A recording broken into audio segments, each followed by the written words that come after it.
Signing of the Kandyan Convention on March 2, 1815 between the Kandyan chieftains and the British marked the end of sovereignty of the nation that possessed a glorious and prosperous past. Our motherland was transformed into a crown colony of the British Empire. The lion flag that adorned the Kandyan sky was put down, and the Union Jack hoisted by the British governor, Robert Browning, much to the dismay of the entire nation. The endeavors of national heroes who laid down their lives to prevent it was foiled by the disharmony among the leaders who allowed the end of the sovereignty of the nation. However, even after the country became a British crown colony, the national heroes Gongalagere Banda, Veera Puran Appu and Edirale Rala launched a rebellion to save the country from the grip of the British and posed a threat to the colonial rule, while several others campaigned against the barring on rituals to pay homage to the sacred tooth relic. End of the 19th century and the dawn of the 20th century saw the emergence of several national leaders who launched a freedom struggle. D.S. Senanayake, F.R. Senanayake, Sir Ponnambalam Ramanathan, E.W. Pereira, Sir D.B. Jayathilaka, D.R. Vijayawardena, W.A.D. De Silva, Sir James Pieris and Ponnambalam Arunachalam were among them. As educated and leading personalities who commanded recognition, they embarked on a campaign free of violence. History has recorded it that they made continuous representations to the Crown, challenging the British rule in the country through memoranda, petitions and protests. This resulted in the constitutional reforms of Donoughmore and Soulbury Commissions.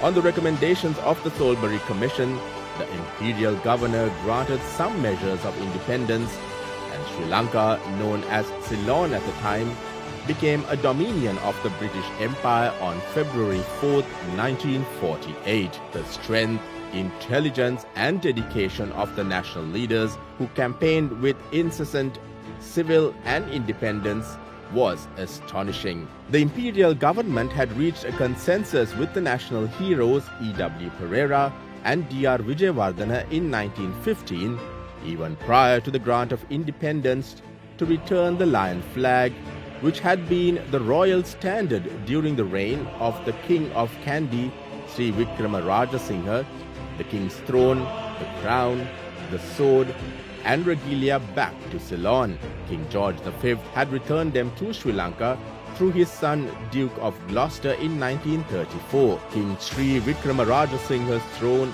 and the regalia were on display during the opening ceremony of the first Parliament on February 4, 1948.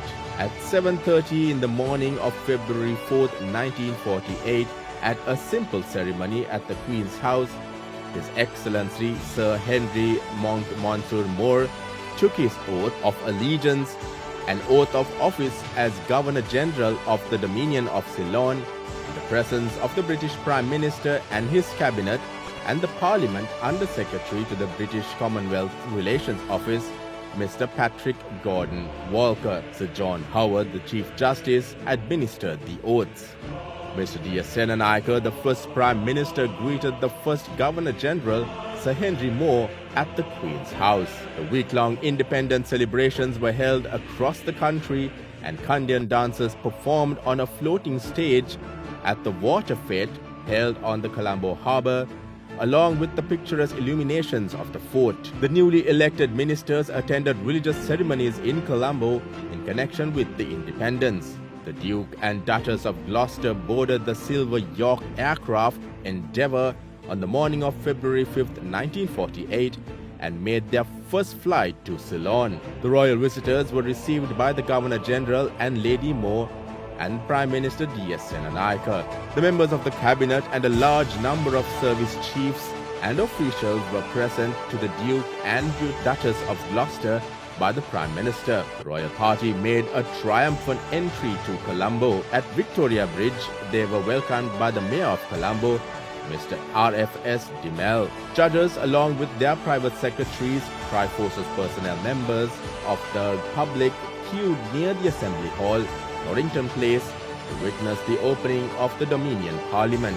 The Dominion Parliament was ceremoniously opened at the Assembly Hall. Here, the address of the Senate was presented to the Duke of Gloucester, enclosed in a silver casket. As the lion flag was unfurled shortly after the opening of the Dominion Parliament, Prime Minister D.S. Senanayake addressed the nation.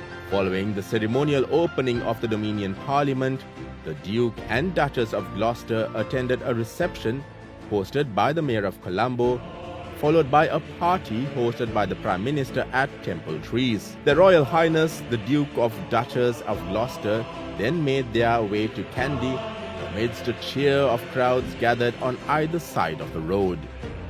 While in Kandy, the royal party visited was received by the Kandyan chiefs at the audience hall at Kandy. The party tour of the Dalda Maligawa was illuminated on the occasion of the visit of the Duke and Duchess of Gloucester. The lion flag, symbolic of Sri Lanka's new freedom, was hoisted by Prime Minister D.S. Senanayake on February 12th, flying over the party tour of the Dalda Maligawa. The royal party was then escorted by a procession for the special convention of the University of Ceylon. Dignitaries including Prime Minister D.S. Senanayake, Dr. Andreas Nell, Lord Salisbury, and Mr. E.A. Nugawala, Minister of Education, attended the prestigious event. On February 12th, the Duke of Gloucester laid the foundation stone of the Convocation Hall of the university. The royal party then made their way to Anuradhapura to pay homage to the sacred bo tree. They were accompanied by P.B. Bulankollame Disave and several other dignitaries. The Duke and Duchess visited several ruined and sacred cities, which they inspected under the guidance of the Archaeological Commissioner. In Negombo, the Duke of Gloucester opened the festivities of the carnival organized in view of the Jubilee of the Negombo Urban Council on his way back to Colombo from the tour of the ruined cities.